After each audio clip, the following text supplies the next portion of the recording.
وسیم سجاد صاحب، یہ بڑا کنٹروورشل معاملہ ہے میرے خیال میں. فوج کے اندر بھی اس کے اوپر شاید سویلین اگر وہ لا انفورس کرنا چاہیں نا فوج کے اوپر تو نہیں کر سکیں گے. فوج خود اپنے اوپر اصول کا اطلاق کرے تو ہو جائے گی. ایک تو آئی ایس آئی کا یہ کام نہیں ہونا چاہیے کہ قومی اسمبلی کے بندے پورے کر کے دینے ہیں. قانون سازی کروانی ہے تو بندوں کی حاضری پوری کروانی ہے. یہ نہیں کام ہے آئی ایس آئی کا یا فوج کا. ایف اے ٹی ایف کے اوپر اتفاق رائے نہیں ہے تو میٹنگ پنڈی میں ہونی ہے. ان کو اس چیز سے اس رول سے باہر نکلنا چاہیے. مطلب دیر از نو پوائنٹ کہ وہ اس پوائنٹ تک آ جائیں کہ وہ بندے پورے کر کے. عمران خان کا جو ووٹ آف کانفیڈنس تھا تعداد پوری نہیں تھی, اخیر میں بندے پورے کر کے لا کے دیے بندے پورے ہو جائیں سینٹ کے الیکشنز کے بعد. تو it is such a problematic issue جس کے اوپر فوج کو ایکٹ کرنا چاہیے. سویلین انفورس نہیں کر سکیں گے, تگڑے نہیں ہیں. یہ یقیناً یہ فوج کا کام نہیں ہے کہ بندے پورے کرے یا سیاست میں مداخلت کرے. اور یہ جو فوج نے کچھ رول پلے کیا ہے اس کی وجہ ایک تو یہ ہے کہ سیاست دانوں کی اور جو ہماری پولیٹیکل پارٹیز ہے اس کی کمزوری ہے, اور دوسرا یہ ہے کہ ہم نے خود فوج کو اس میں ملوث کرنے کی کوشش کی ہے. یہ جو فوج کا رول آیا ہے وہ میرا خیال ہے بھٹو صاحب کے زمانے میں انہوں نے فوج کو یہ پولیٹیکل رول دیا تھا اور پھر وہ رول کوئی ختم نہیں کر سکا. تو لہٰذا یہ تو درست ہے کہ فوج کو اس میں ملوث نہیں ہونا چاہیے, پولیٹیکل رول اس کا ختم ہونا چاہیے.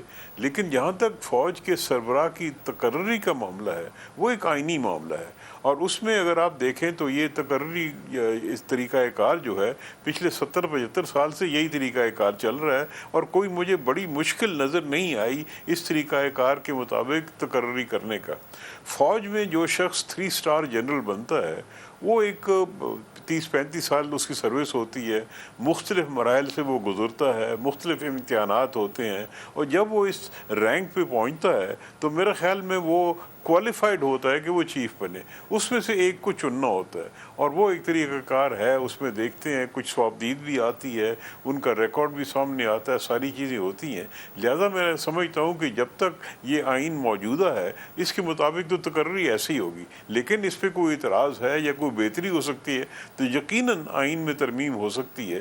لیکن فی الحال جو طریقہ کار ہے وہ یہی ہے. اگر اس کو چھیڑا تو میرا خیال میں پھر زیادہ مشکلات بنے گی. اگر آئینی طریقے سے ہم نے ہٹ کے کوئی بات کرنے کی کوشش کی تو پھر زیادہ مشکلات ہوئیں گی.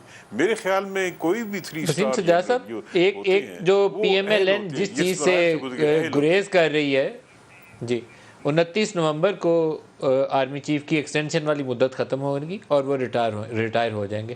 تو ابھی 2 مہینے کا 60 روز یا 70 روز کا بھی فرق ہے. کیا یہ مناسب نہیں ہے کہ نامینیٹ کر دیا جائے نیکسٹ چیف کو, تاکہ یہ بحث ہوئی نہ عمران خان کہیں کہ کس کو لگانا ہے یا کس کو نہیں لگانا. وہ چیپٹر بند کر دینا چاہیے. جو 2 3 4 6 نام سینئر موسٹ میں سے ہیں جس کو بھی لگانا ہے, وزیر اعظم نے لگانا ہے, وہ تعینات کر دیں, نامینیشن دے دیں اس کی.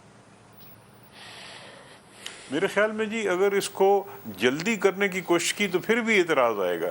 جو روٹین ہے وہ فالو ہونی چاہیے. اگر روٹین یہ ہے کہ یہ تقرری مہینہ پہلے ہوتی ہے یا 15 دن پہلے ہوتی ہے, وہی روٹین فالو کرنی چاہیے. موجودہ جو صورتحال ہے جس میں کہ ایک سیاسی پارٹیاں آپس میں الجھ گئی ہیں, اس میں طریقہ کار سے ہٹ کے کوئی بات کی گئی تو زیادہ کنٹروورسی بنے گی. دوسری بات یہ آ گئی کہ جی الزامات ہوتے ہیں سیاست میں, ایک پارٹی دوسرے پہ الزام لگاتی ہے اور ایک دوسرے پہ الزامات لگتے رہتے ہیں. اگر یہ کہا جائے کہ چونکہ ان پہ الزام ہے یہ تقرری نہیں کر سکتے, تو دوسری بھی پارٹی کہہ سکتی ہے کہ ان پہ الزام ہے یہ تقرری نہیں ہو سکتی. تو اس طرح میرا خیال میں یہ نظام جو ہے یہ چل نہیں سکے گا. لہٰذا میں تو سمجھتا ہوں کہ آئین کو جو